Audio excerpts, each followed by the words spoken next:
Good evening. Welcome to the Jefferson County Board of Education regular meeting on Monday, December 1st, 2025. If you please join us for the pledge. I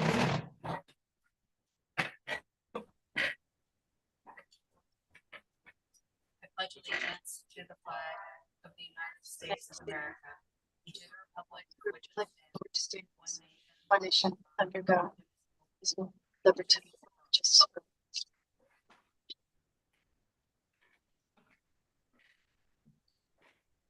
At our last meeting, it was right before Veterans Day, and we, asked everybody to just think about Veterans Day and, honor our veterans and things like that. At this point tonight, I would like to just ask for a quick moment of silence for the two West Virginia National Guardsmen that were attacked recently. And one of them was a former Berkeley County student, so it hits pretty close to home. Being an Army wife and an Army mom, it certainly hits close to home. So if you please join me in a moment of silence for Sarah Beckstrom and Andrew Wolf, I'd appreciate it.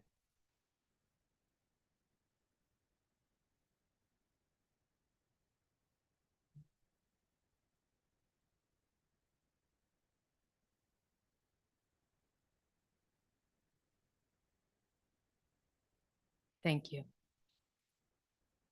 Next up, we have some recognitions. We have students. Oh, no, we don't have recognitions this evening. It looks like it was deleted. Is that correct? That's correct. All right.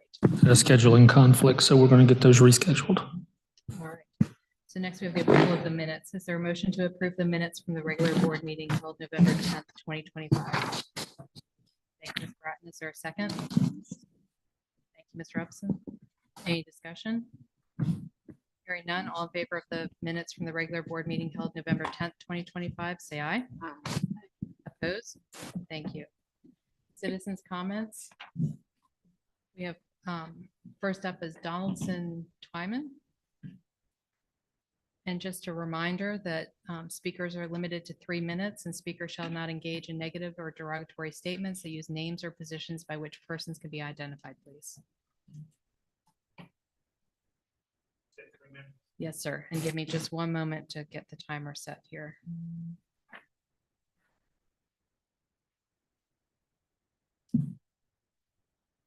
All right, sir, whenever you're ready.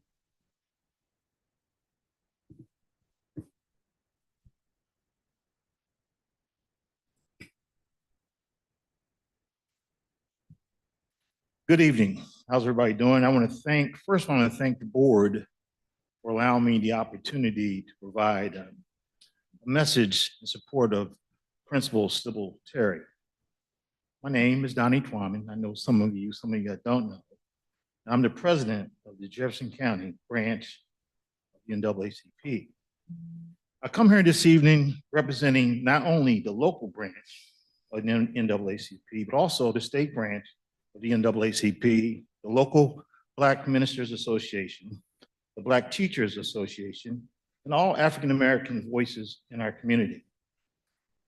As you may or may not know, we are all well aware of the situation that exists at Blue Ridge Elementary and its impact on Principal Sybil Terry. I'm gonna start by saying, I think of Dr. Bishop, I said this to you. One question that I've always been asked over the last year is, how do I enjoy being the president of the NAACP? And my response is as follows. It's an extremely bittersweet feeling. Sweet part is that it's the honorable position to be in with a nice title. The bitter part is that we still need an NAACP. A letter was written by the Black Teachers Association that I'm gonna read to you tonight and that I want to share with everybody. It starts like this. We're writing to express our support for Principal Sybil Terry, the Blue Ridge Elementary School. Under her leadership and tutelage, the school has experienced remarkable academic growth that cannot be ignored and cannot be minimized. In less than 2 years, Principal Terry and her dedicated staff have significantly raised student performance in the areas of math, science, and reading, demonstrating what focused leadership, high expectations, and genuine commitment to children can accomplish. These improvements did not happen by chance, nor did they happen overnight. They are the direct result of strategic planning, strong instructional leadership, and a clear belief in the potential of every student within the Blue Ridge community. Principal Terry has worked tirelessly to build a culture of excellence, a culture of collaboration, and a culture of accountability, one that is now reflected in the school's data. As the saying goes, numbers don't lie, and these numbers show undeniable progress. Unfortunately, it's also clear that Principal Terry has faced unwarranted hostility, including hate and racism, which has created an unnecessary distraction from the meaningful work happening inside the school. Mr. And it Wyman, also creates a hostile work Mr. Wyman. environment. Thank you very much. Your time's up. Oh, okay. Thank you. Thank you. Next, we have the consent agenda. Ms. Loring and I are going to tag team this evening because she's suffering from a slight case of laryngitis. So if you have specific questions, she'll save her voice to answer those. There is one change to the consent agenda this evening. It is in the first portion on the second page, item number 20. We're striking that from the agenda this evening. And is that the only change? That is the only change. All right. Is there a motion to approve the consent agenda amended, deleting the line item number 20? Thank you, Ms. Bratton. Is there a second? Second. Thank you, Ms. Robson. Any discussion? Hearing none, all in favor of the consent agenda, say aye. Aye. Opposed? All right, thank you very much, ma'am. All right, next we have presentations and reports and instructional update. Mr. Hillman's going to come forward, and I know he's brought some folks with him this evening to provide some instructional updates.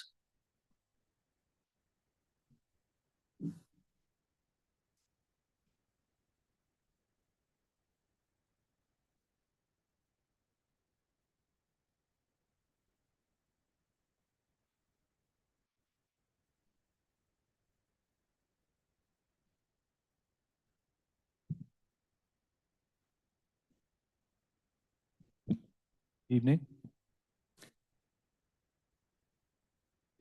All right, so as Dr. Bishop said, I want to provide some instructional updates, mid-year instructional updates. All of the updates that I'm providing are part of Dr. Bishop's instructional goals for the year.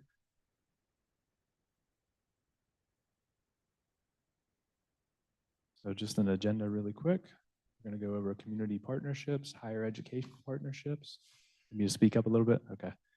Middle school math intervention, elementary iReady pilot, and instructional leadership with our assistant principal professional development.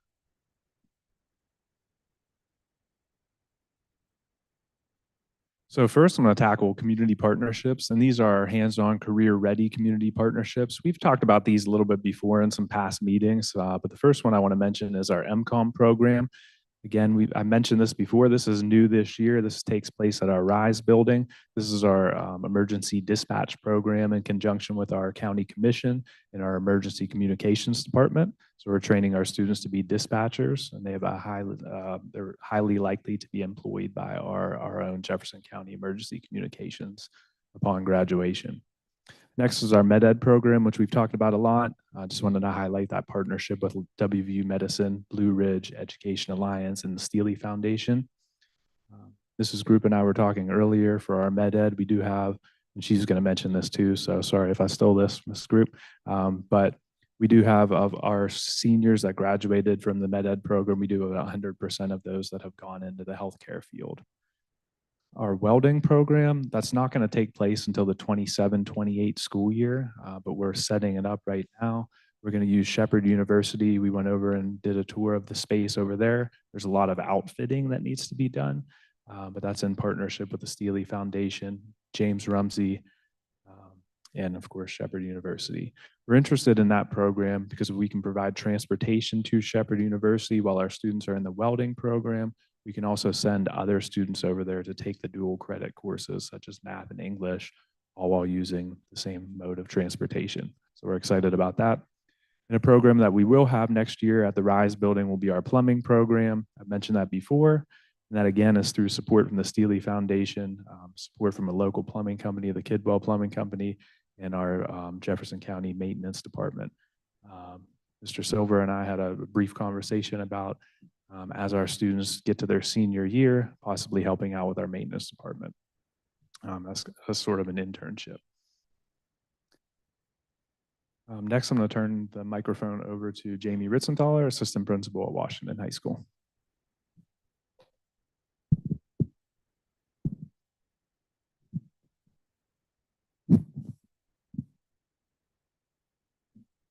Evening. So one new strategy is to expand the in-house dual credit opportunities. A couple ways we're expanding that opportunity for students is removing the transportation barriers by having it in-house at the high schools and making it free or low cost. I believe some of the credits right now are about $75 a credit, which is a huge discount to the students. We are also looking at as asynchronous online psychology class via Blue Ridge Community and Technical College. We're hoping for board approval at the next meeting on that class to take place, and that will start next semester. In the 26-27 school year, we're looking at a math dual credit. The Math 100 and 100A is not a NCAA class. It's more like the transition for seniors math class that we offer now. However, the Math 106 and 107 is an NCAA class or OK course for that.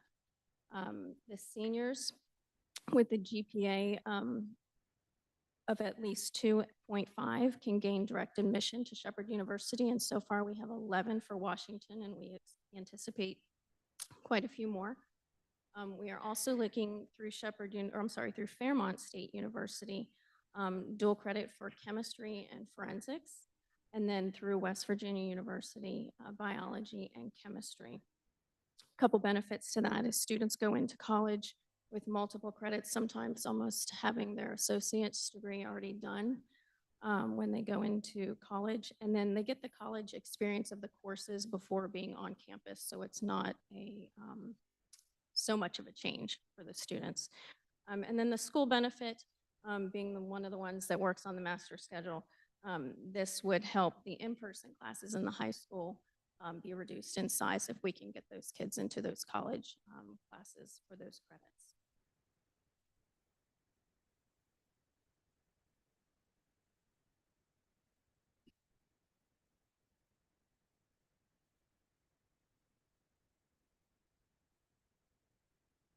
Good evening. We're going to continue with some activities that we've already had with some of our students. First being the first generation student event at Shepherd. We were able to take a bus with both high school students that Ms. Marcus and some of our students, our counselors chaperoned to go over and enjoy some activities that day on campus and view the campus. Jefferson had 8 students. We had 7 juniors and 1 senior participate, and that 1 senior did a direct admission that day. So that really was beneficial for our students to go and see that on-site campus and participate. We also did the social work career expo. We had 38 students go. We are doing the social work classes through our CTE program at Jefferson this year. So we took those kids over. They had the opportunity to explore some career opportunities in that field, ask questions, and get a game plan for what happens next when I finish the CTE plan and program. So that was very beneficial for our kids to be partaking in those activities and actually go to the campus to see it and not just hear about it. And then our middle schools were visiting Blue Ridge CTE for exposure to those courses. One thing I wanted to talk about with Med Ed as well is with the 8th graders visiting the high schools for those CTE tours and visits. They actually get to see our students involved. They go out to the ports for the junior ROTC. They go to our Pro Start classes and they get to taste some of the food that our students had created for them. During those tours, I actually got to hear students talk about and see our students in their med ed scrubs. And they were so excited. They're like, well, I want to do that. I want to wear a scrub. And that was just so beneficial to hear them actually say, that's what I want to do. And to hear that we have 100% continuing in the health care after they complete the program. So I think that's really going to benefit our students and our community for our kids staying close and taking care of us after we leave. The next slide, please. So partnerships already on paper, as you can see. By number for Jefferson and for Washington, our students are already in those courses at Blue Ridge and Shepherd. It's quite a number, and these are just students in courses that they've taken. Obviously, some of the courses are duplicated by students, so it couldn't be, possibly 203 students for Jefferson, but it's 203 courses. So I just want to make sure you saw the difference there. Washington also offers a WVU math course. What I've seen with my Jefferson students is that they are not interested in taking it in a classroom at Jefferson on a computer. They rather go to Shepherd, get the experience of being on campus and breaking that culture shock before actually having to go somewhere. Plus, they haven't decided if WVU is the place for them. So the Shepherd credit actually will transfer. So it's something that we put out there every year and offer, but we're just not getting the demand for it. They really like the experience of driving over to Shepherd and being a college student early. So next. Dual credit programs that we currently have free for our students, and we love that free word.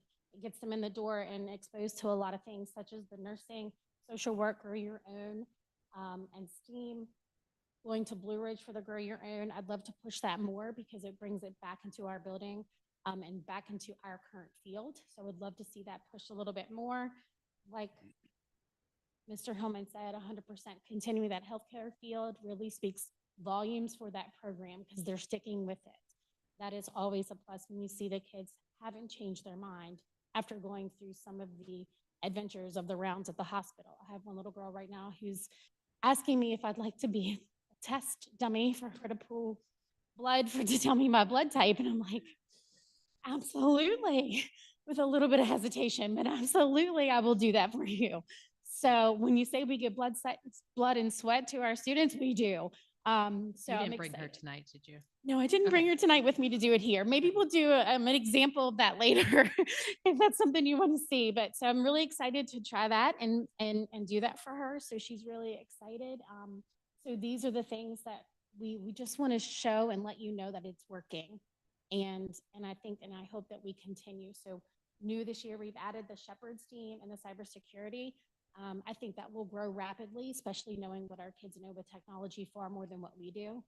And it's, like I said, they like to be off our campus.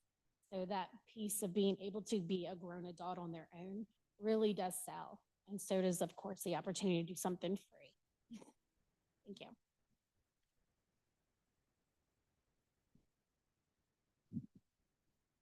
As Mrs. Group and Ms. Ritzenthaler both mentioned, if you maximize the amount of classes you can take in these free programs, you can start college as a sophomore. And we've had a couple students do that in multiple programs. They're actually starting as a sophomore. So a really big benefit for them.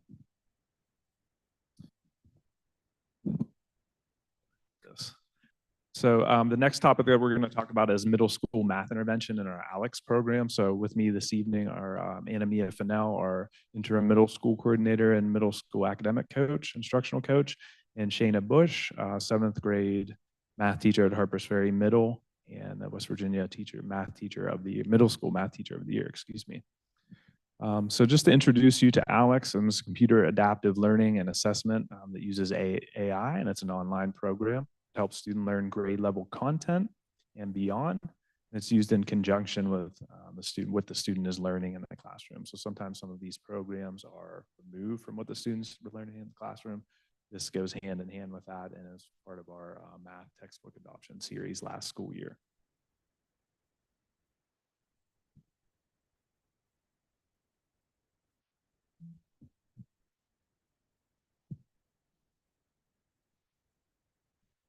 Okay, I'm just gonna give a quick overview about how Alex works. And so Alex breaks up a grade level into different topics, and those topics cover the standards for the student for that grade level. At the beginning of the year, the students take their initial knowledge check. This is a more involved knowledge check than they do the rest of the year as they're progressing through Alex. On the initial knowledge check, they answer questions, and Alex determines if they know a topic or not. The questions that are asked in Alex are application questions using the math concepts. It's not multiple choice. And so the students really have to have a good grasp of the math concept in order to answer the question correctly. After they complete their initial knowledge check, they get kind of like a breakdown or their pie chart. And so we have an example of a student's pie chart there on the slide. In the middle of the pie chart is the amount of topics that they have mastered or become proficient in. And then from there, Alex creates an individualized pathway for the students, and it gives the students what we would call like ready to learn. So topics that they are ready to learn right now, based on how they performed on their initial knowledge check. And then from there, as they learn the new topics, they get more ready to learn topics added to their pathway. And then once they have completed 20 topics in 5 hours in Alex, they do another knowledge check. This is like a shorter knowledge check. It usually only takes 20 minutes just to make sure that they're retaining what they're learning. And if they do not retain what they learn or they answer a question incorrectly, then that topic gets moved back in their pathway. So as you can see, it helps the students as they're progressing through the school year. We hear a lot from teachers where a student will be like, oh, I just learned about this in Alex. And so really making connections between what they're doing in Alex and what they're doing in the classroom. There is choice. So students on the Ready to Learn pathway can choose the topics that they want to work on. And what we've found with some students specifically is that they really focus in on like a domain, and the domains are represented by the pie chart pieces. And so you'll see in this student in particular, they've been focusing on whatever the red is. They like to finish that, and then they move on to another pie chart. And what teachers really like about Alex is it's individualized. There is an extension and enrichment part to it. So like if a student finishes their grade levels topics, the teachers can just move them on to the next grade level topic. Great. So I'm going to have Shana come up and share the teacher and student perspective on Alex.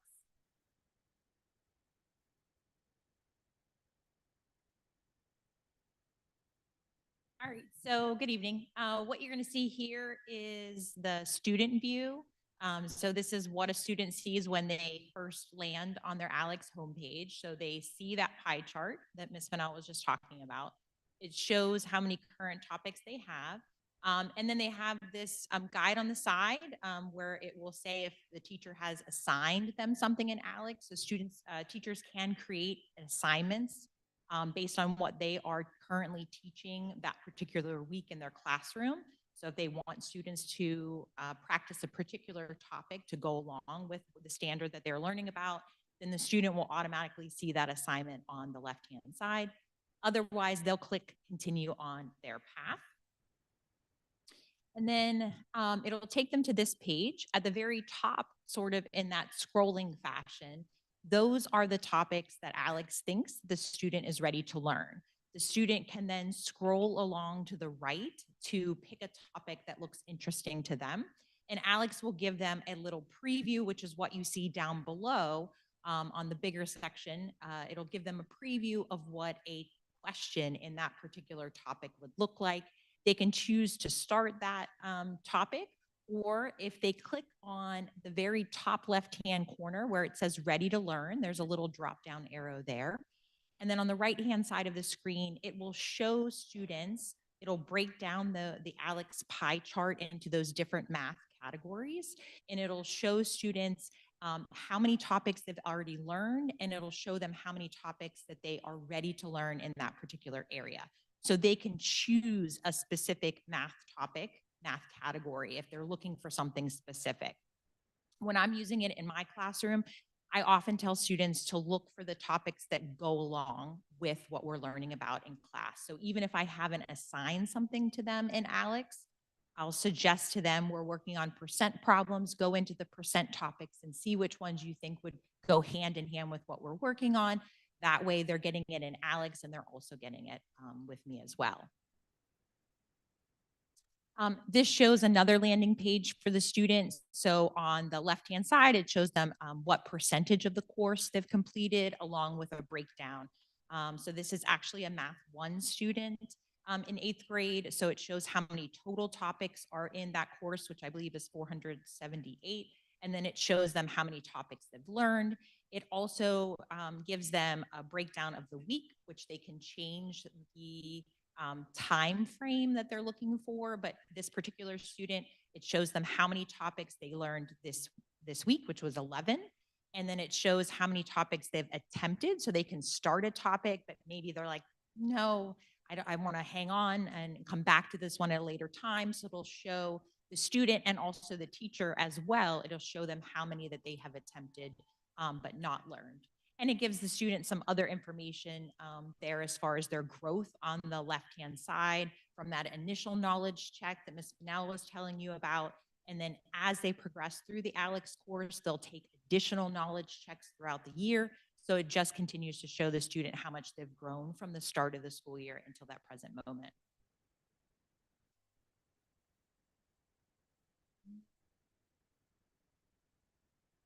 This just shows, like Ms. Fennell was saying, there's no multiple choice questions with ALEX. So it really shows how well the student is grasping and understanding the concept and how well they can apply that. So it does require students to type in their own answer. If a student does get the answer incorrect, ALEX offers an explanation for that particular question, and then it will ask them if they want to practice more, which it will generate a new question, similar question, different numbers. So they're still practicing that same topic, but they're giving it another try. We use both ALEX and IXL, and one benefit or difference between them that students often like is that when they're using IXL and they get a question wrong with that program, it drops their SMART score. So students are constantly trying to reach that SMART score in IXL, where in ALEX, it doesn't necessarily drop them anything. It just gives them another opportunity to practice, which is just a great philosophy for life as well. So Ms. Fennell already mentioned those knowledge checks. The pie chart, as well as what she touched upon, is extremely motivating for students. My students in my classroom get really excited when they finish one of their whole pie slices. So it's just another way that we are looking to motivate students. In addition, teachers can use ALEX in a number of different ways. So one way that I use it is by doing class challenges. So I do this over a 2-week period where I am challenging the classes to see who can increase the average number of topics that they have learned more, which class can go up or increase by more topics. So it gives them just a little bit of friendly competition and gets them working in ALEX as well.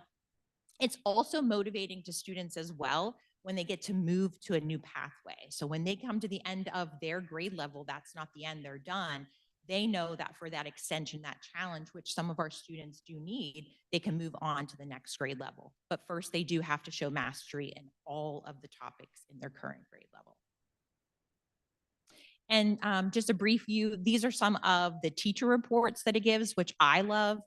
So I use both of these reports quite frequently. On the left-hand side, you see knowledge by slice. So this is showing you at a glance 5 different students that I have all in the same class. On the left-hand side, it's showing you how many topics they have currently mastered out of the 340 topics that we have in 7th grade. So we can see the variety of where students are at that particular moment. It also breaks down how well they have mastered topics in each of the pie slices. So if I am getting ready to teach on percents, I can go in and I can take a look to see how many of my students are coming at maybe a base knowledge of 0, or maybe that particular class, maybe they have about half of that pie chart completed. So they're already going to have some prior knowledge. On the right-hand side is another report that I use on a weekly basis. This is a time and topic report.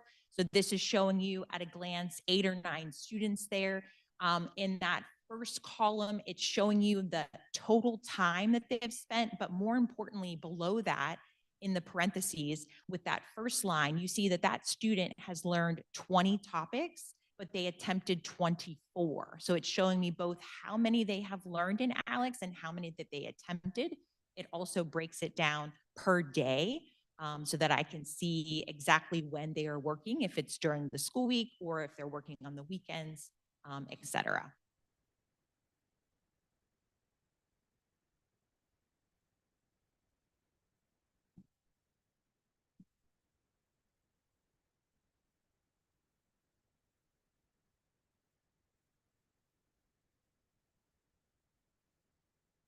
Can you go to the next slide, please?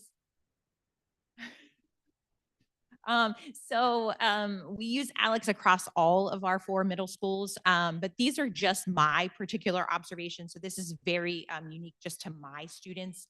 Last year was our first year of implementation with our new textbook and having access to ALEX.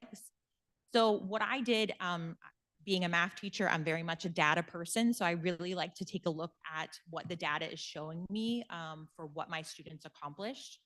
So I looked at the different categories on the GSA last May, and I looked to see, was there a correlation between what the student achieved on the WV GSA and how many topics that they learned in ALEX. So what this chart is showing you is that for my students who did not meet standards on the GSA, they learned an average of 128 topics in ALEX, which was 38% of the ALEX course completed.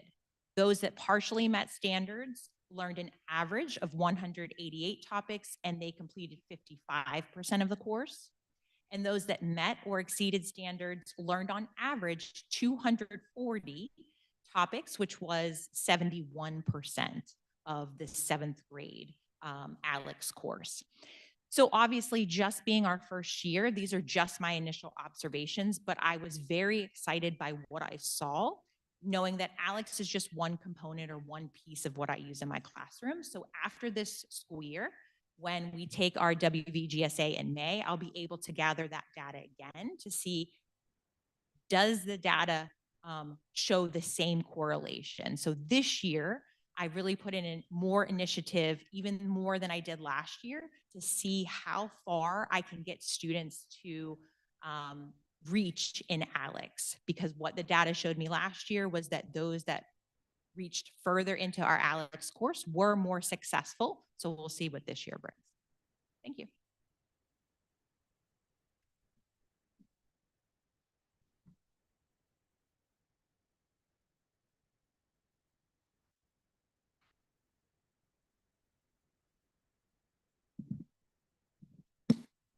All right.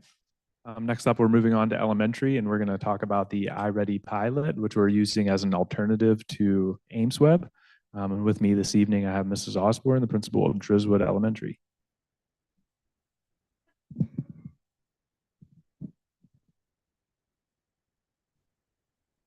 Good evening, everyone. Mr. Hillman asked me to talk a little bit about iReady and how we're utilizing it at Driswood, as well as the 2 new pilot schools. Driswood has had the opportunity to use iReady for the past 2 years. So this will be a full 2nd year to have reading and bringing math back on board. We took a brief break from math with Savas, and we found that iReady really met our needs. And so we worked with the company to bring the math portion back on. The one thing that I can honestly support iReady in over any program that we've used so far to date in my 16 years being here is that every student benefits from this program. They take an initial diagnostic, which is about 60 minutes at the beginning of the school year. That sets them into an individual learning path. That learning path is specific to that student.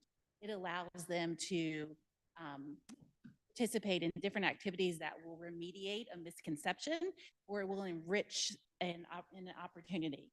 If you, as we look through the different charts when we go forward, you will see that you want your students to come on board ready to learn for that academic year. But we have many students who are also above level.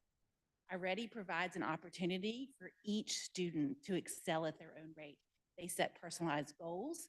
They monitor their own growth. The teacher monitors it. I, as an administrator, monitors their growth. I give recommendations back to teachers. Teachers recommend different after-school programs. How do we meet the needs of every student? This data from this program actually provides us opportunities to serve every student in our building through remediation and enrichment. So the chart that you're seeing, specifically, this is reading, is the diagnostic addresses all 5 components of reading. And what you'll see is the green with the slash marks are your students who are above level. And then the green is they are meeting grade level standards for that year. The yellow is where you want every child to be. And so people look at that and they think, oh, that's a lot of yellow. When you complete your training through the iReady program, they will say, your yellow kids are your ready to learn. They are here. They have mastered all the previous grade level standards. They are ready to learn. Those are your students that you're watching and you're monitoring, but they are ready to learn. But those accelerated students, I've had students that I've had in 5th grade that are working at an 8th grade reading level. They are utilizing the different components in literature for complexity of text, and it is challenging them. Vocabulary, multisyllabic words. There's also this misnomer that 3rd grade is reading to learn. Multisyllabic words can inhibit comprehension for students. This program makes sure that those 3rd, 4th, and 5th graders don't get left out, because yes, they can decode words, but those multisyllabic words in the complex text can often stop them from comprehending what they're doing. This program will pull it back. It will remediate. I've watched children score into the 9th and 10th grade by the end of 5th grade who are our above level students. So the teachers are letting those above level students, they're working on enrichment. They pull the intervention groups to the side and give them more immediate feedback. iReady does the heavy lift for our teachers. It looks at a student who is struggling with the concept. It will provide the lesson plan. It provides the activities. We can pull them, you print them out, you create, some of them are multisensory, you create them, you sit down with your small group. Sometimes it's a minor misconception that a student logs back in. The teacher has that 30 minutes a day where all students are engaged at a very high rate of learning and progress. This chart really does give me as an administrator, and I've spoken to Mr. Astorino and Joyce, it really gives us immediate, constant feedback. This is the math component. So it takes all of our domains and it looks at where our students are. The green is, your above level students, and then your yellow is your ready to learn. Your red is where you're looking at your students in tier 3. Who do we pull into those small groups? How do we serve these students? These may be the students that we have an after school group that we give another 45 minutes outside of the classroom to. So it really gives us the ability to drill down into helping students who just need that extra time, inside the classroom and outside the classroom.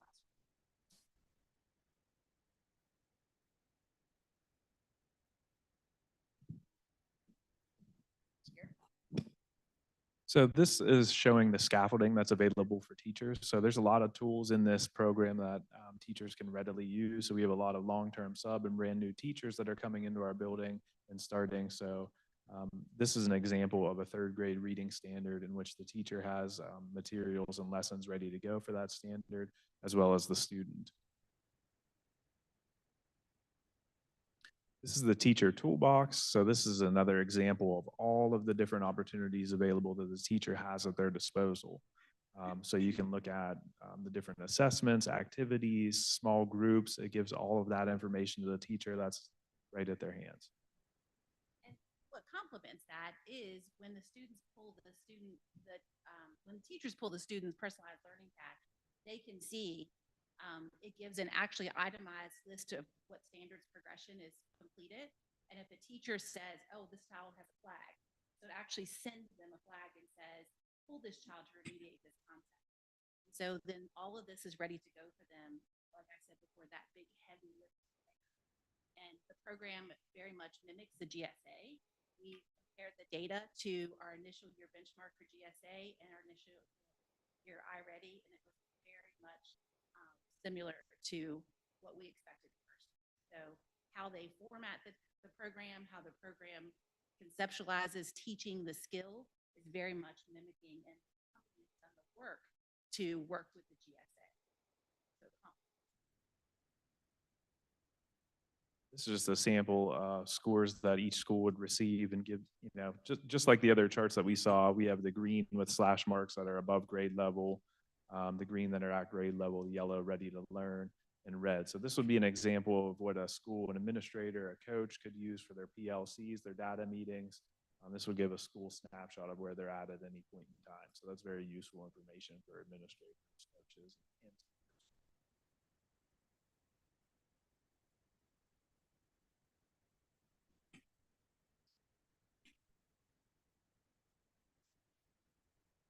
where I move on to the next slide, I do have a statement from a third grade teacher at Driswood Elementary that used iReady and found it very valuable.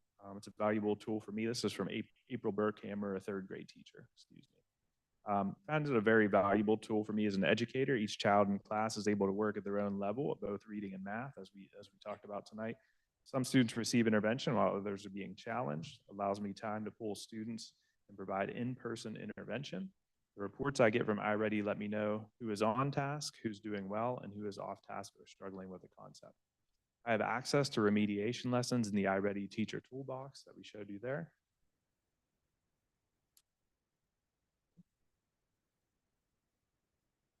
I lost my spot there. I can use data from their benchmark tests to group my students for instruction and plan remediation lessons for them. I'm looking at my iReady data weekly to plan small group work, to have conversations with students who aren't working to their potential. I am able to pull students to the table to work on iReady with me to see an exclamation mark on their path and figure out if they are not trying their best, they are confused about how the questions are being asked, or if they need more one-on-one lesson with me to help them grasp the concept. My students are tracking their lessons each month and setting goals for how they can improve their iReady scores, lessons in green. I collect those trackers each month and have a conversation with the students about what I am seeing and what their goal is for themselves, giving them buy-in to the time we are spending each week on iReady. When they know I am looking and holding them accountable, they give me much better work. This goes hand in hand to what we've been talking about for the past 2 years of students owning their own data, of students having their own conversations with their data. So that goes perfectly into that.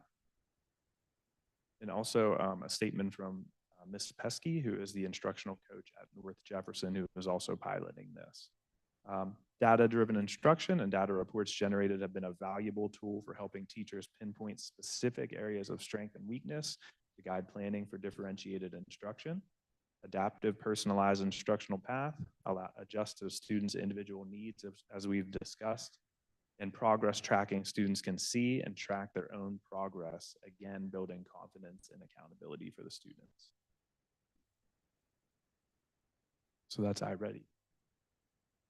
And then finally, to end, we want to talk about the new assistant principal development series that we started this year. So to set that up, we started with assistant principals sending them topics at the beginning of the year. We have 8 sessions. They were to work with their principal and choose 4 of the 8 sessions to attend based on either strengths or areas in which they thought they needed to improve. These assistant principal development series meetings are also available to our 2 administrators in residence. And the meetings are set strategically from 9:30 to 11:30, which gives most of our administrators time to bring the kids in and time to go back for lunch duty. You'd be surprised of how many want to go back to lunch duty. So the following professional development topics are what we will discuss. We've already done, Ms. Loring and her staff came out and did a presentation on evaluations and a bunch of other human resources topics. We had a presentation on maintenance and facilities. We've had a presentation and we met the state code for the special programs last month. Coming up on December 16th, we'll have our next series on social emotional related topics, staff retention and school climate. We'll have finance, family communication, technology, transportation, responsive education, and summer school.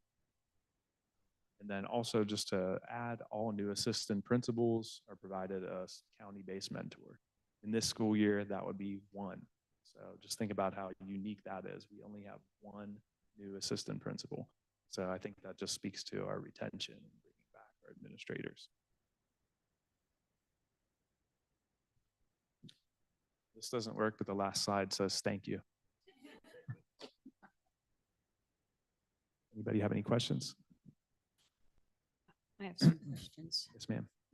One slide for the dual enrollment. I'm assuming you're referring to Blue Ridge with the Math 100? Yes. Yeah, because I think that needs to be clarified for everybody across the board. Last time we talked about this, there's inconsistencies between the two high schools. Students are told that, you know, the math counts for maybe Math 3. We're at another high school, they're told it counts a different way. So, and I think you were gonna provide like this database or Right. access to it. Yeah, we do have that. Where is that? I didn't send it yet, but I will send it to you. So the Oh. the Math 100 is equivalent to the senior level. So it is not Oh, equivalent to I Math 3. know, because I explained it to Dr. Bishop and he looked into it. and- And there is a crosswalk. Right. As well. And is that what you're going to share? Correct. Yeah, Mr. Hillman can share the crosswalk that says if you're going to sign up for this particular course, it counts for this course. And that Right. crosswalk is applicable to both high schools. But it's, for example, at Shepherd, Math 101 is not the same as Math 100 at Blue Ridge. Sure. Correct. But Yes. students are told that, or they were told that the Math 100 at Shepherd or Math 101 at Shepherd was the equivalent of that transitions. The Blue Ridge one. Okay, I got you. So that's not correct, right? So we'll have to make sure we clarify that with our Right. students. So this is something made available to the public where students can easily look at a class that they want to take and find out what the equivalent is. Right. With what Dr. Bishop was referring to, the crosswalk and the database that we have on hand, it's not readily available to the public because it has just too much information on it. So it's not really palatable or user friendly. So we're making it more user friendly Oh, now, okay. and then we'll get it out there. Yes. It's not a simple 2-column worksheet that says if you take Math 100, it counts for this. It's 20 columns. Yes, Mr. Hillman? It's somewhere around. It has the WEVIS code, the college Right. course code. It has all this information that we need that the general public does not need. So we're trying to condense that and make it more user friendly. For I had advocated for iReady and Alex 10 years ago when I taught at Jefferson, and I was able to use iReady to pilot it then. So I really like both programs, but I just want to caution the idea of assuming perhaps that correlation is causation, because the students that do very well in Alex, they may be highly motivated already because they already have basic skills. Some students just don't work well independently or online. So, but I do like Alex, and I know the universities use that in their like WVU and APIS for their online programs. Yeah, thank you for that comment. That is something that Ms. Fennell and I were talking about this afternoon, actually. That's something that we had to pay close attention to. Yeah, because I just taught some really bright students who whizzed through Alex, and the other ones lagged. And anyway, the other thing I was going to ask about, the third thing, I couldn't hear you, and were you inviting us to?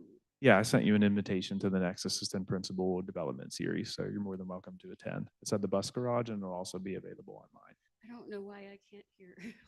Okay, so I can that's what you were yell a talking little about. bit louder if you want me to. It'd be Yeah, kind of that's weird though. better. Yeah. All right. I It's available at the bus garage, so you're invited to that, or it's available online, either one. Oh, it is available. Okay. online. So you offer if there's a Teams link. Correct. Well, no, actually, there's not a Teams link because I didn't want to confuse assistant principals. We want them to come in person, but I will provide the Teams link. Yes. Okay. And do we we respond in the email that we want the link or something? I'll send it to you.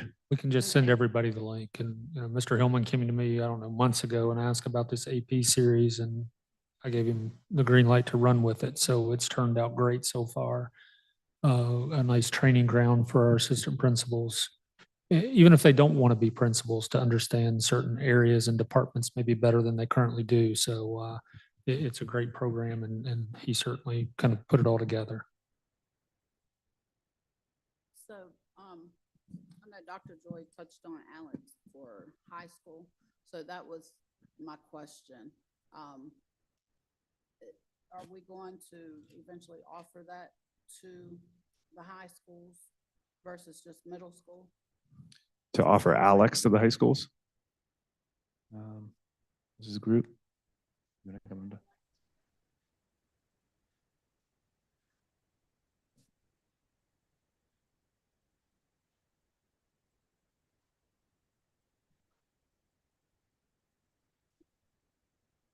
It's something that we are going to explore. We have already purchased and used IXL, as Ms. Group said, so we're currently using that, but some teachers Right, supplement but it with that. I just heard, I'm sorry, I forget your name, but the middle school teacher who said that, Alex, the children are responding better to Alex than IXL.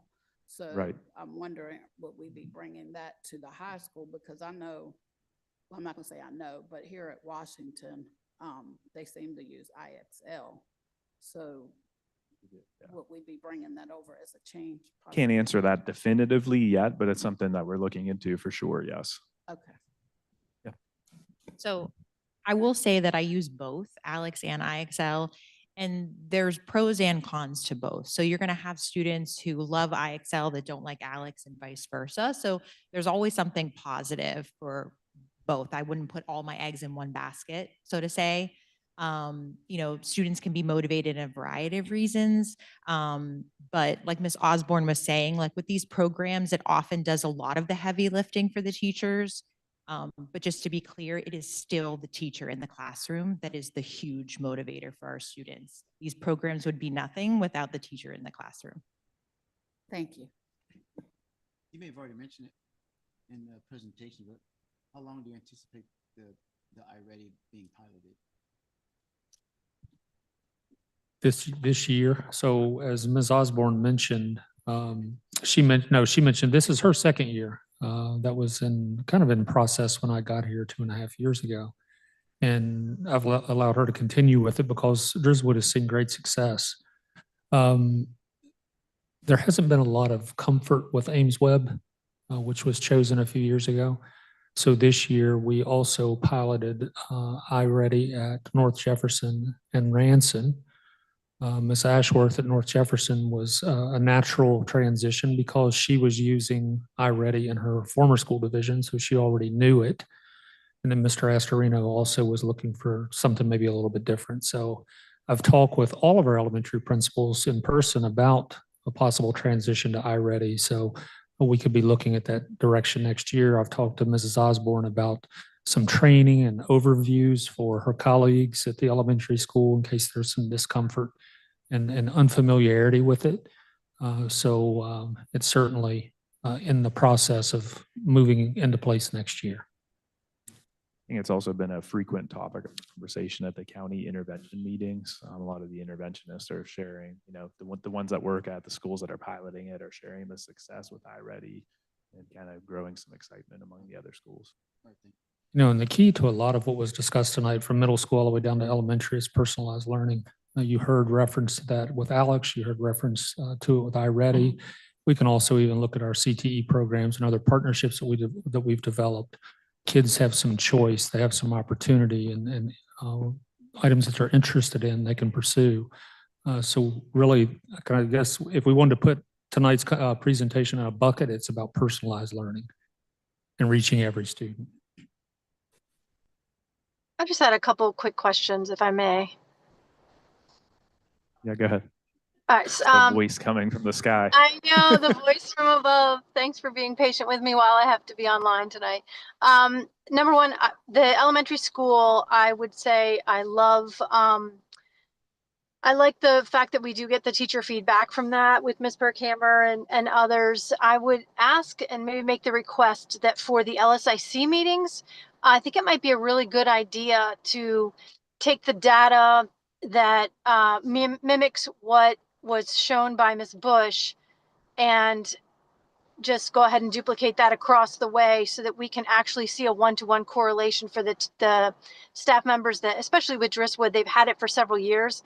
Let's look at that and any way that we can show that what we're doing is actually making a difference or it actually does make sense to use it. I know we talked a couple years ago now about kind of reining in all the different things that we were using because we were using Ames Web. We had some people using DreamWorks, some people using iReady, some people using iExcel.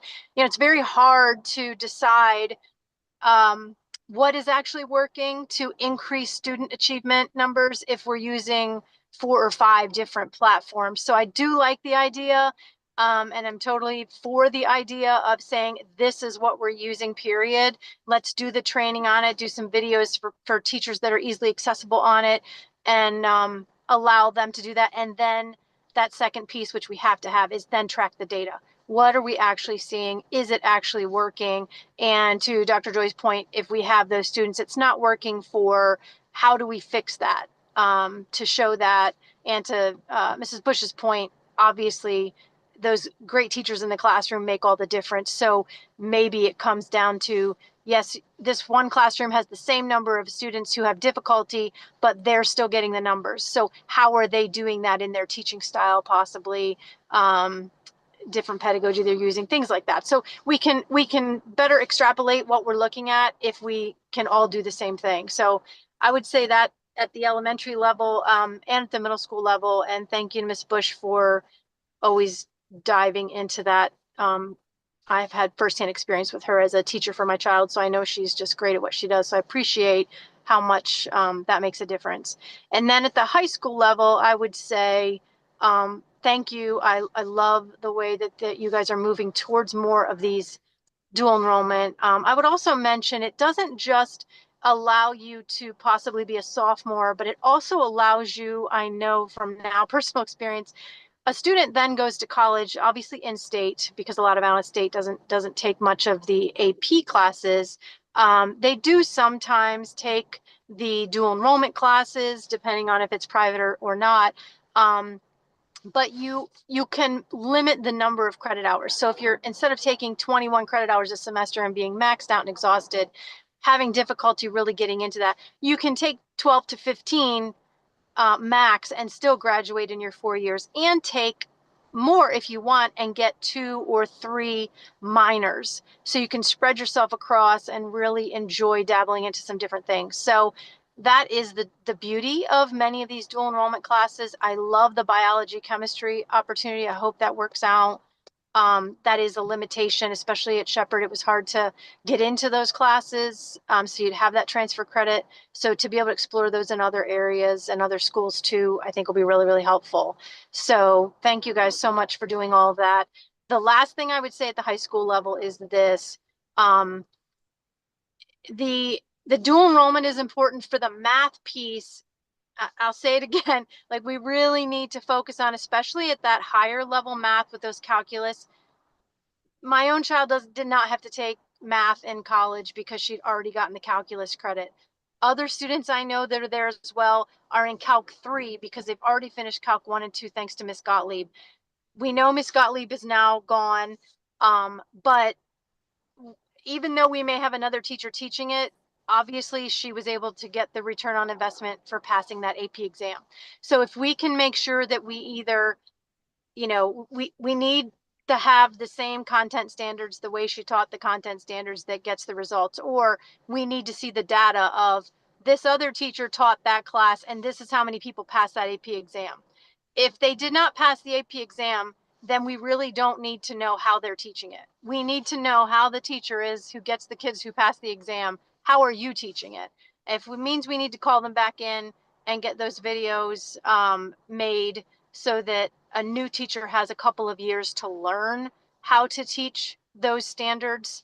Or I know have a rock star like Miss Group or Mr. Wilt at Jefferson, who obviously both are excellent math teachers, somehow make us some of those platforms to get those scores so that we can continue to keep not only the dual enrollment, but those higher level AP classes going and keep those numbers up for those high flying students, as well as students who want to dabble in it and get used to the extra work and get prepared for college. So thank you so much. Those are my comments. I appreciate all that you guys are doing. It's great to hear about the plumbing and the welding and the med ed program doing so well. And it's really, really great to see students have so many options. Thank you, Ms. Ogden.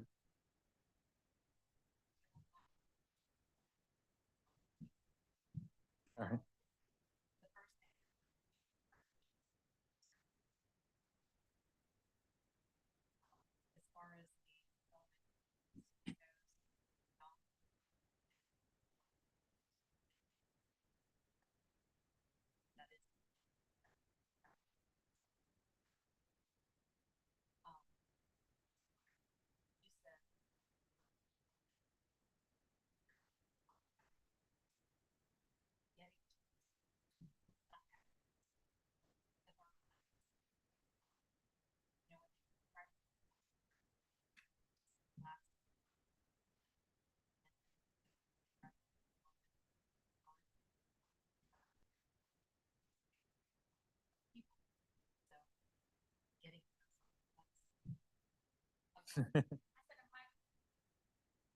Oh, I know.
We used to partner with Potomac, so that's something that we need to explore.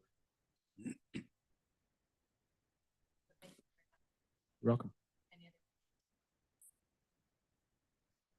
Thank you. Thank you.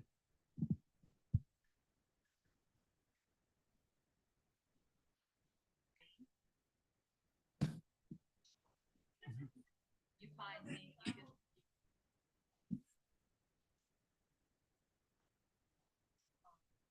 Have my number.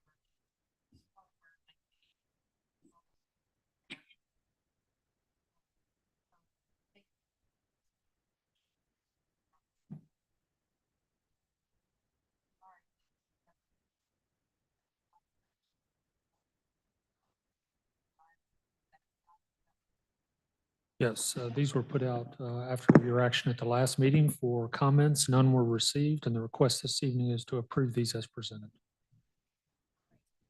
Is there a motion to approve the following deal?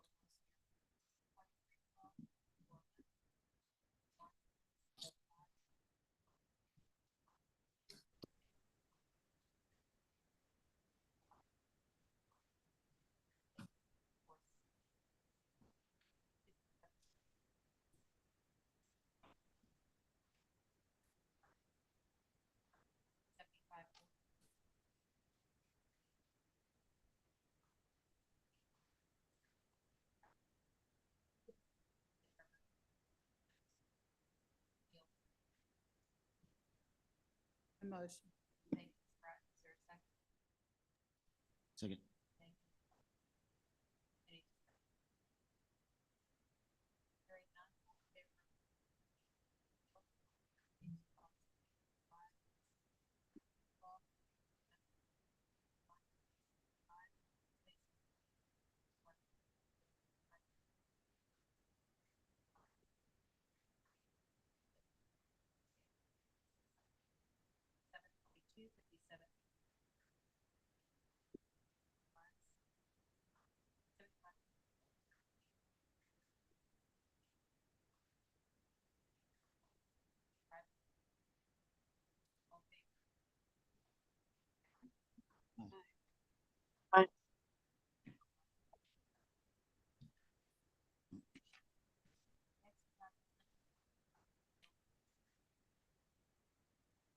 These two policies came in November from Neola to be updated. And the request this evening is to place them out for public comment.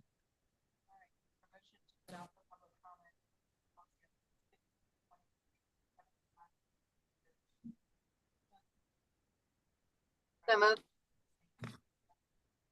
Second.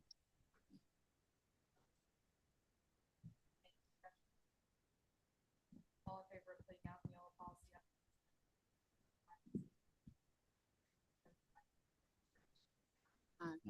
Aye.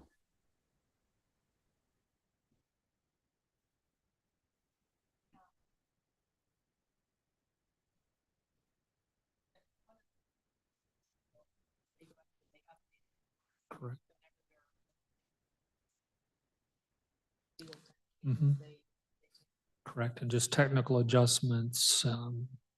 They make all of those adjustments and we don't have to keep up with it.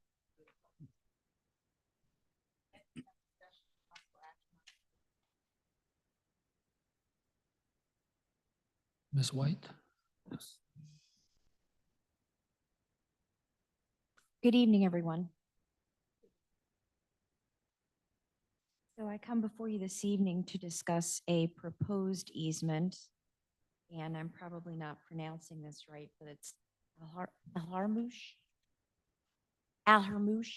Development Group, who wants to build a development adjacent to TA Lowry Elementary School. The discussion and request this evening is to use a parcel which is located if you're facing TA Lowry, the right corner, 0.232 acres of land that's currently wooded, unusable by Jefferson County Schools. And they have put together restricted appraisal report. They are represented this evening by Mark Mezzanotte. I'm messing all the names up. I'm so sorry. From CEC. And they've put 4 comps for the property together at an offer of $8,600. So I believe we should probably start with some discussion. It's up to the Madam Chair what she would like to do. If you have any questions, we have a representative from the group and from CEC who's working on behalf of the development group behind us so that you can ask any questions that you may have.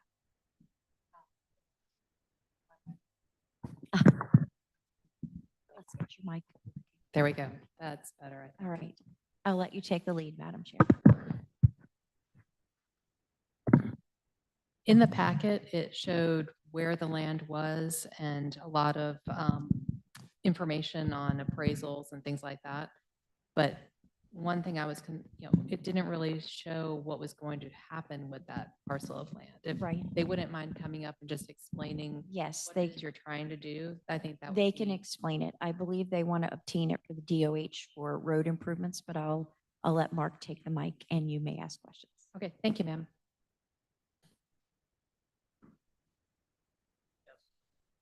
Mark Mezzanotte, DEC. Oh, okay. That's better. Mark Mezzanotte with CEC.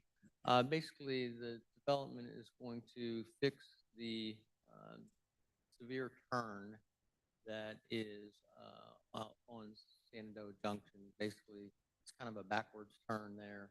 And they are going to, the state highway would like to make a single left turn lane into the road. So it'll be like 3 lanes. So they want to widen the road to create a middle left turn lane. And in doing that, it would necessarily have to do a little bit of grading on the school property. So they would like to own that little piece so they maintain it on the school's property. So it's to take out the sharp angle and make it a reasonable turn and to make a left turn lane to the back of the school. And is it the Department of Highways that's looking to do this, or is it? Well, the Department of Highways wants it done because of the development, but the developer is going to have to do the construction part of it. So there's a development, like a housing development going in there? I guess that, There's a housing development plan next door, yes, and they're doing that as part of their requirement. And they did a traffic study, and there needs to be a left turn lane into the back of the school there. The traffic not just for the development, but also to help the school get into there, because it's a really bad angle right now.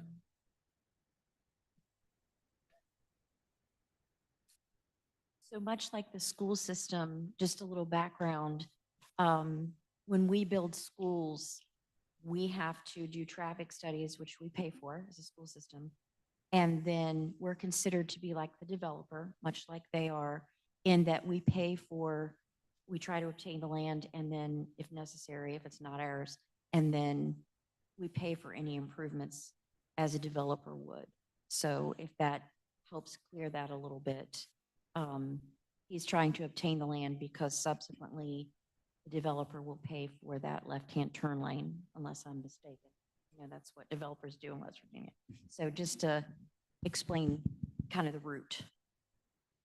and this is a left turn lane going from which road to which road? So if you're looking at the front of the school, it's the front.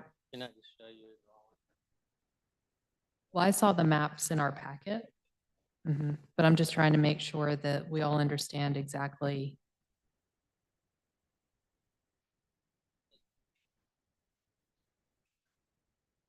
Okay.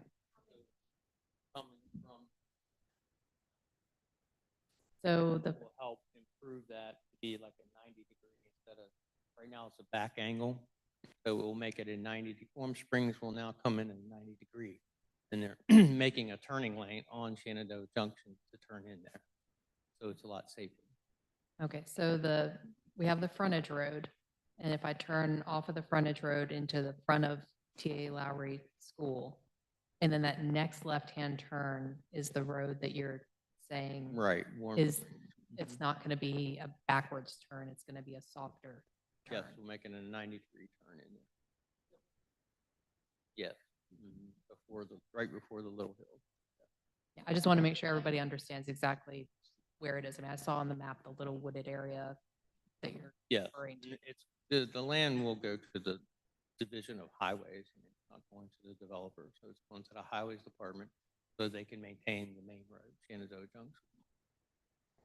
And who is the one that did the appraisal for it? The developer? The developer hired this company, RSG, to do the appraisal, but they're an independent company. Okay.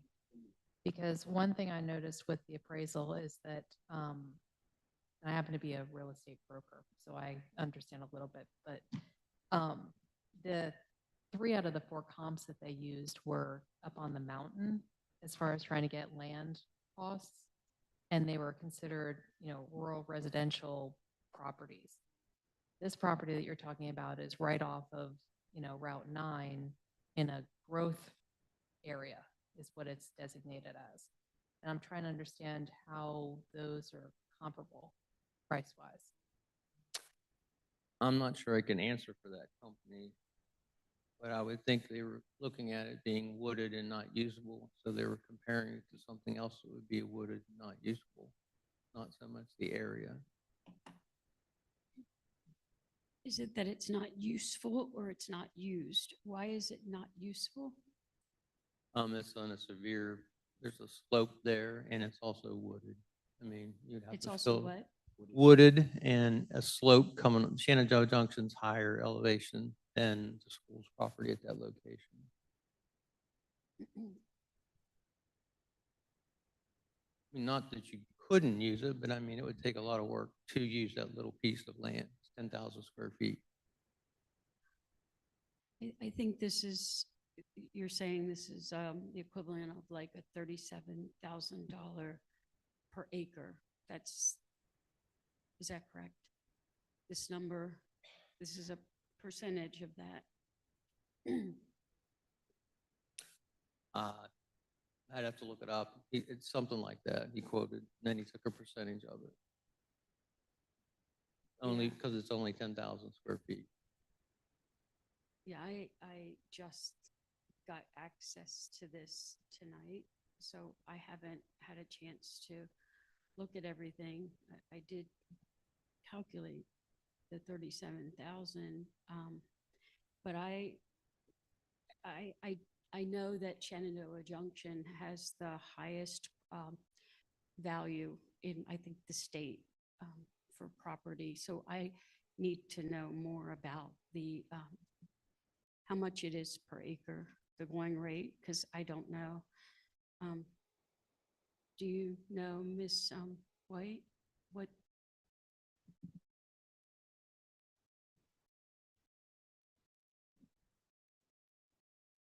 No, ma'am, I do not know what that is. I would agree with your assessment that it is in a growth area and the comps are in a different area. I understand that it's wooded, but I would say where it's near the commercial property in Route 9 that you'd want comps that were similar to where it's situated. Yeah, and our own kind of look into it. Will that affect our catch pond out front? Or anything like that have to be moved from that? I'm sorry, Ms. Ogden, would that affect what? You know, is there a catch pond, I think, right in front of TA The that retention retention? area, it won't affect that. Okay. No, it won't. Okay. It's up in the corner where Warm Springs Road is.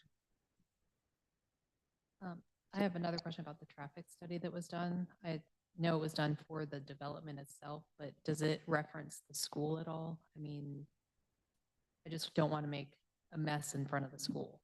And so do you know if the traffic study addresses school traffic at all? I know you said it will help Yes, it, the but traffic studies does it? have to address school traffic because the traffic studies have to be done while school's in session. Would you be willing to share the traffic study with us that we could take a look at it before we vote on it? Sure. To your point, Kathy, yeah, we need to actually look at the traffic at the beginning and end when the parents are lined up and how that new turn lane may affect where our buses and our kids' parents pull over in that spot. I mean, I agree that that curve and that turn is not ideal. I mean, I've got no issue with fixing it and helping to fix it. But I just want to make sure that, you know, the traffic study did address the school, not that we agree to something that's going to be more harmful than positive.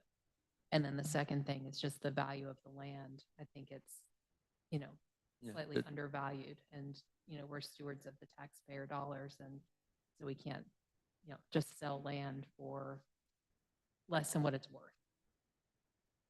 The traffic study was approved by the State Highway Administration and the Planning Commission also reviewed and approved it when this project went through. So, I mean, it has been looked at also, but you're welcome. It's public information. We'll get you a copy of it. Okay. Any other questions?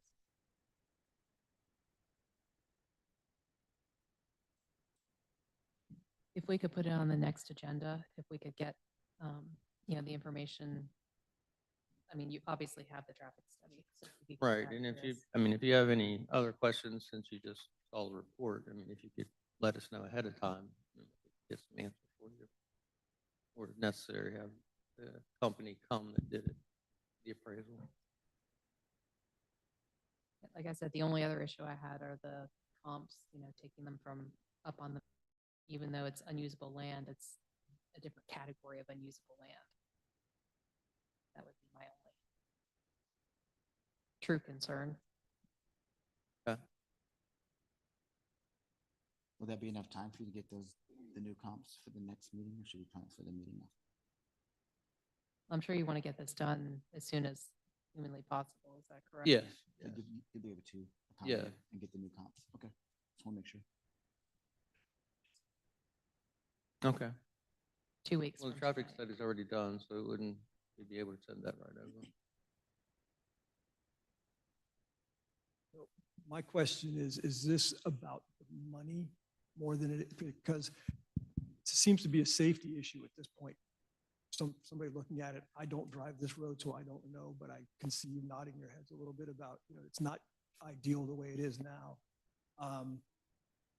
What would it take for us to be able to get this done tonight? If I was to tell you that my client is sitting here and he's ready to pay more money than what we are asking currently to be able to move this project along, is that something you would consider? I personally need all the information. I just was able to access this tonight. And so there's no way I can look up all the information I need, like, the property, the value. I know what you have here, but I need our own information of what this property is, the value. I can't even figure out exactly the purpose of the road myself from this, so I need time to think about it, me Okay, personally. I get it. So the fact that this has already been approved by council, that here we are now we're just trying to get this done. We've been on the agenda, off the agenda. And now we thought we had everything here that needed to be delivered. And like I said, my client is truly willing to pay more than what the appraisal says. And so what I'm gathering is that that's not something that's possible tonight. Well, we didn't have the traffic study, and I just want to make sure, I know it's, for the greater good, but I also have to make sure that we're protecting the school and the, flow of traffic in front of the school.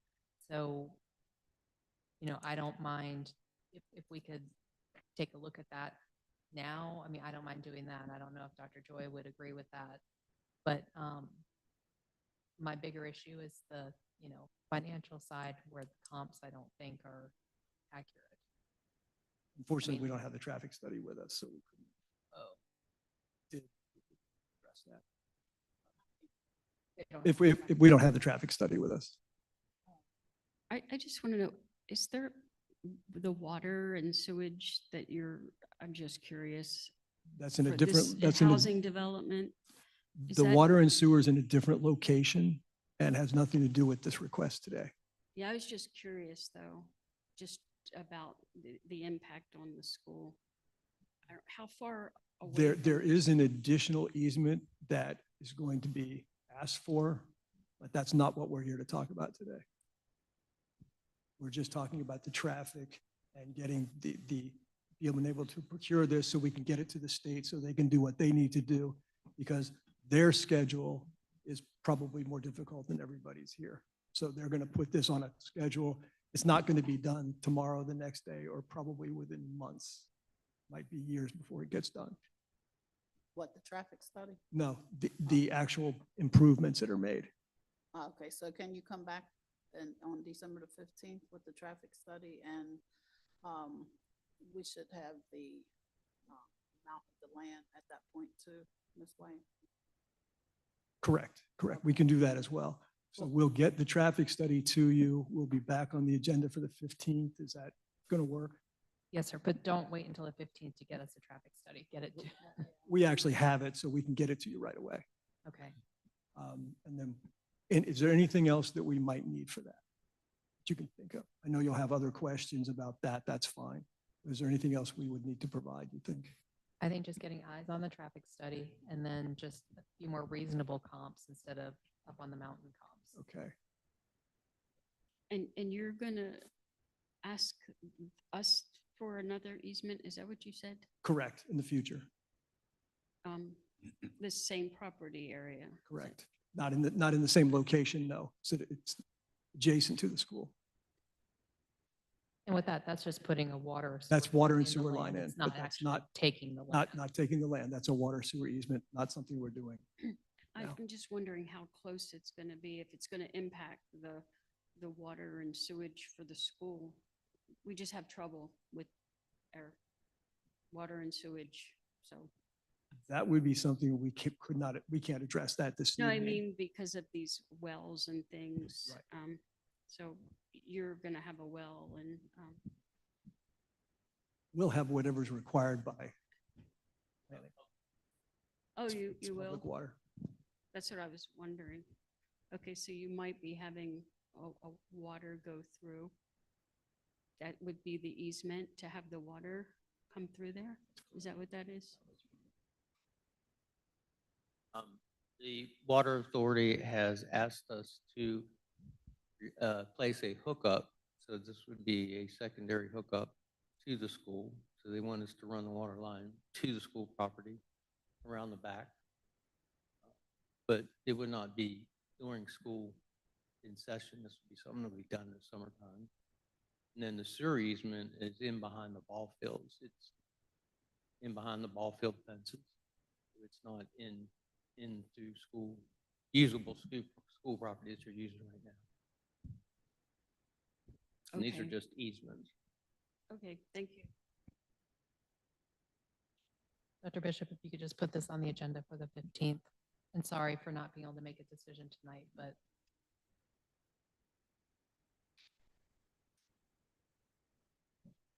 all right. Board member comments and committee reports. Thank you very much, gentlemen, for being here and answering the questions. Mrs. Ogden, do you have anything this evening to share? No, ma'am. Mr. Upson?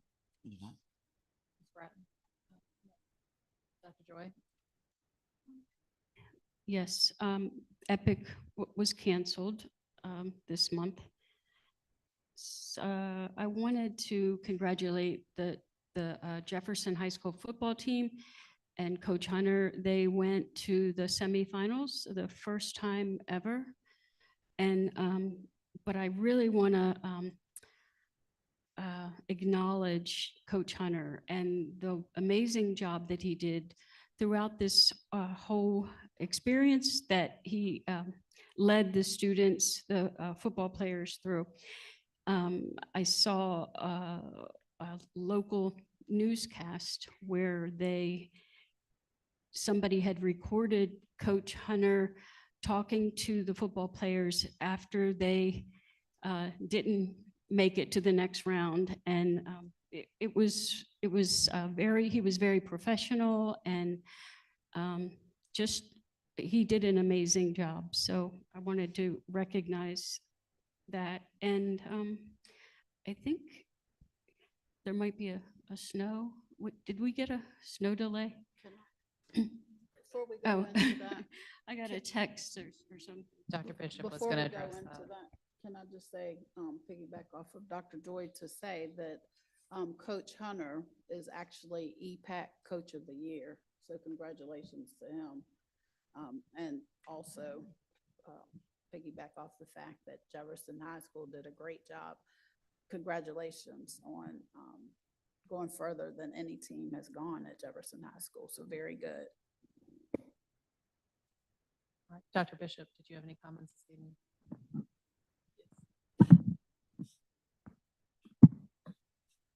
Just three things. First, we have looked at our calendar for LSIC meetings. I will be sending those to you at the end of the week for you to mark your calendars or at least check those dates to make sure that they're okay. Just a quick update. You probably saw last Wednesday, there was a decision on the immunization and religious exemption lawsuit that had been filed in Raleigh County.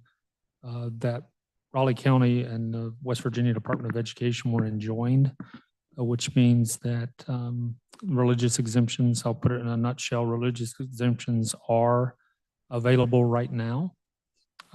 The Department of Education has suspended its immunization policy. So currently in Jefferson County, we are accepting the religious exemption, or religious or philosophical exemptions is the way it's worded.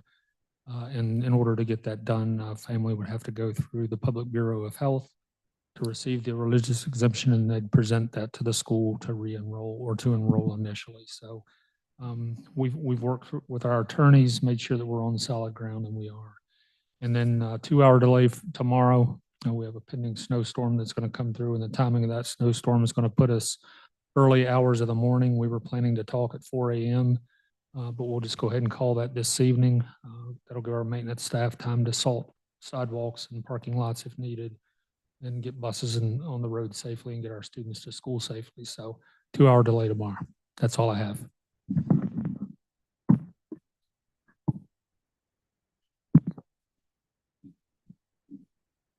Thank you. And we don't have an executive session this evening, do we? All right, in that case, 7:34, meeting adjourned. Thank you.